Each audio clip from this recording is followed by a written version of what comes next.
and you can raise and lower the cutter height using this winding knob here. Now these inserts are very simple to fit. They just push down into place, the large one first, and then you choose which of the smaller ones you need for the particular operation that you might be doing at the time. And those just push down inside the larger one. And to remove them, you just pull them straight out, and then just take out the insert that you've just been using and put on a new one if required.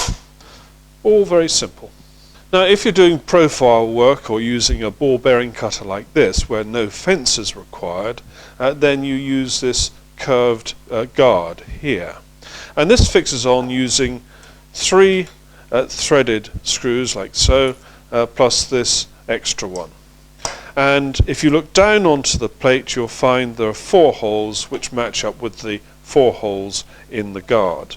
And you use the 3 ordinary knobs at the corners nearest to me, and then you have this 4th one which fits on like so, and the idea is that this then provides you with an extra little bit of fence to help you guide your work across, and you can set this at an appropriate angle, and then your work passes through past the cutter. Now the fence is in 2 parts. There's the main part here, and then there's this push down feature with a finger guard in front. And this has a rectangular section here which is inserted into this rectangular hole here. And there is a release knob here which allows this part to move up and down, which is useful to get this out of the way when you're doing cutter changes and so on. And so I'm just going to raise that for now so I can simply push this in like so, and then I'm going to lower it, and now you can move it to and fro and lock it in the position that you require. So that's fixed. Now the fence itself is clamped onto the unit with 2 screw knobs, one here and one on the other side. And there are 2 sets of holes. There's a pair here, and these 2 have a line going away from them. And then there's a rear pair, one here and one here. And to position this, I'm going to use the 2 holes which have got the lines next to them. I just place this in place like so, and locate these 2 screws to get them safely in place. Now at this point you can see that these 2 lines, one here and one here, have now next to them the scales which are on either side of the fence, and you can use these scales to aid you in positioning the fence in the correct place before you do a cut.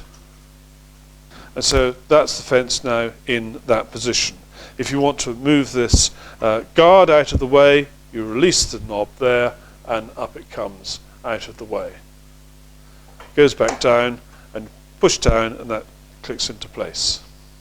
Now it may be the type of cut you're doing is such that it's a little bit like a planing cut, whereby your material being passed through here goes past the cutter and ends up being a little bit thinner than it was before. And in those circumstances you'll want the 2 halves of your guide fence to be offset. And that's what this knob is for here. There's a locking knob here, release that, and then you can make adjustments in the position of this fence very simply. And there is a scale here which allows you to go down to 0.1 of a millimeter.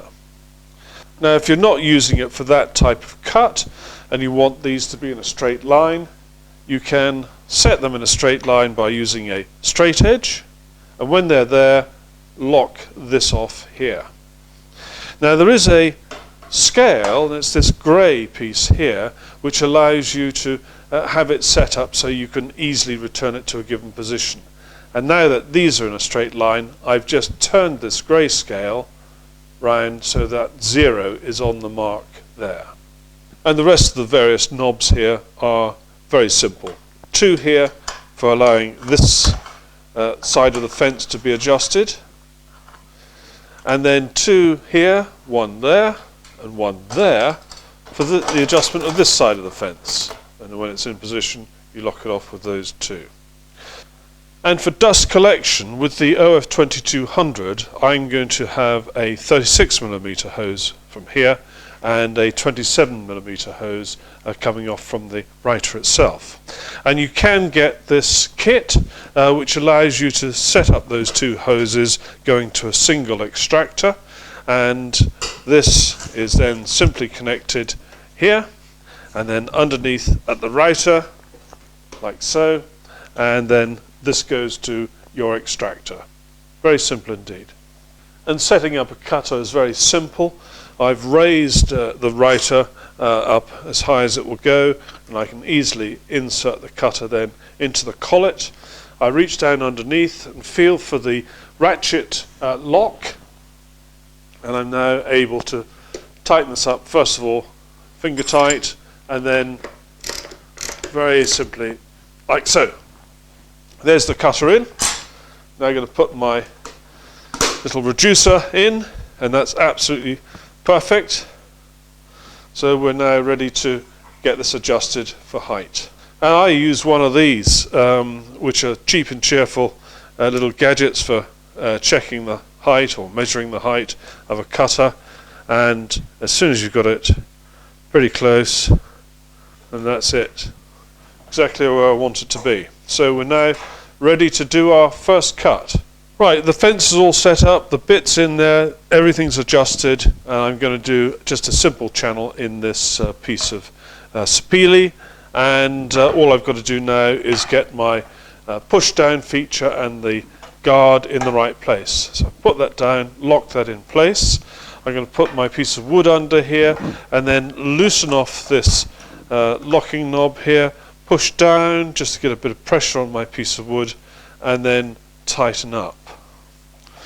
And I'm then going to move this guard inwards, and the guard has two functions. One is it stops your fingers going too near the cutters, but also it can apply a little bit of pressure on your piece of wood to keep it up against the fence.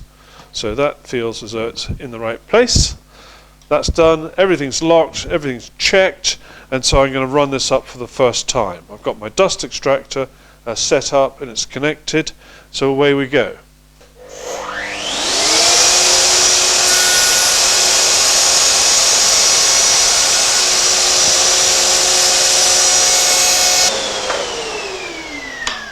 Well, that was pretty straightforward and easy. I think it's made an excellent job.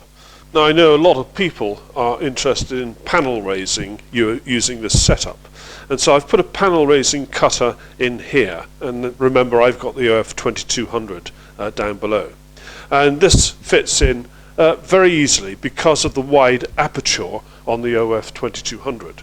If you look at the OF1400, the aperture here is too small for a cutter like that. If you're using an OF1400 in a CMS unit, then you can overcome that by creating a false base here of something like MDF with a hole in it through which the cutter sticks up, and then that cutter is not interfering with the frame of the router. Now, if one half or both halves of the fence won't open up wide enough to make a big enough aperture here for the cutter, then you can overcome that by unscrewing a screw stop at the back. Now, if you look here, there's a small flat screw just to the right of this knob, and if you were to undo that, that would allow the half of the fence here to go outwards further, and then you can lock that off. And we have a screw in a similar position on this side.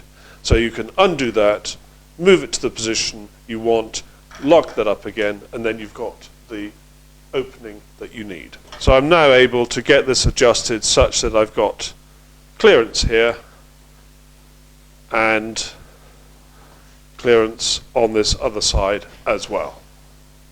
So I'm happy with that. I now have to set the fence in the correct position. And for this type of cutter, which has a ball bearing here, you want the outer edge of the ball bearing to be in the same plane as the fence. So I'm using a straight edge, loosening off the fence locking knobs here and here, and I'm now adjusting the position of the fence so it's in a straight line. I'm happy with that. I can now tighten these. So it's actually a very simple operation. After moving the fence, you do need to check again that the cutter is free to move. And all the time you're doing this, touching the cutter, you must ensure that the power is turned off. So that's free to move. Everything is locked in place here. The fences are absolutely locked. Good. I've set the push down feature such that it's just pushing down onto my piece of wood. This is just a rough old piece of wood for this demonstration. But the finger guard in this case is of no help to us, so I've secured it upwards out of the way. I've now connected the unit to the dust extractor. The plug for the router is going into the dust extractor, so as soon as I start the machine here, then the dust extractor will fire up as well. I've turned the speed down to its lowest setting because this is a pretty big cutter. And just a small word on technique, do the end grain first. So the grain is running this way, and I'm going to do the 2 end grains first.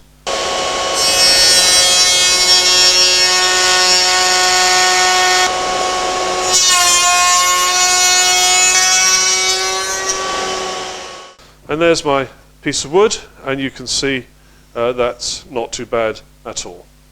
And that concludes this introduction to the compact modular system with the router insert.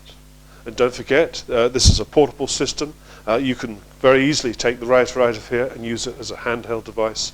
You can put other modules in to turn it into a table saw, as I've done, and many other things. I think you'll find this rather a nice bit of kit. It's super. Thank you very much for watching. Take care. Bye-bye.